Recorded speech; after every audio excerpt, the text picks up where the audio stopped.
خەریکی خۆت بە، چونکە هەموو ئومەت کاتێک دروست ئەبێ کە فەردەکانی ساڵح بن. بە حەیەتی کۆمەڵگایەکی ساڵح لە خۆی دروست نابێ ئەگەر ئەفرادەکان تاک ساڵح نەبن.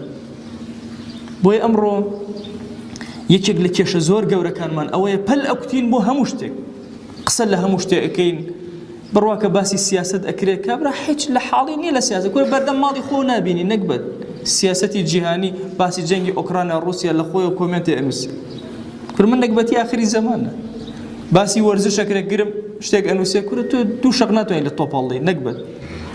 یعنی تەسەوور کە لە هەموو باسی اقتصادی جیهانیە کرێ کورە خوبەڕای گەورە ناوێن خوانی لێبن ئەمەڵێ بەخوا گرانی دەست پێ ئەکا لە خۆ شتێک ئەنووسی کورە ئەم شێوازی مامەڵەیە کە لە هەموو شتێکە پەل ئەکوتی ئاگا لە نەفسی خۆت نەماوە، ئەمە صفەتێکی ئیسلامی نییە.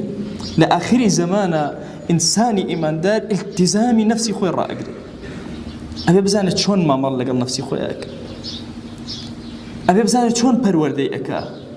ئەگەر 100 گوناهت هەیە ئەبێت جەنگکەی بیکەیتە 99 بیکەیتە 98 بیکەیتە 97 نەک نەفسێ بەرەڵاکەیت و ئیتر خەریکی زبانت بی لەسەر خەڵک، خۆت عهد هەڵوەشێنیتەوە و باسی عهد بۆ خەڵک، خۆت ئەمانە نەپارێزی، خۆت بەشێکی لە اختلاف و اختلاف نابێ. ئومەتی ئیسلامی ئەم ئومەتە نییە، چاوت ڕوون کراوەتەوە لە ئاخری زەمانە ئەم فیتنانە دروسە بن، تۆی ئیماندار خەریکی خاصەی نەفسی خۆتی، خەریکی تەربیەی نەفسی خۆتی.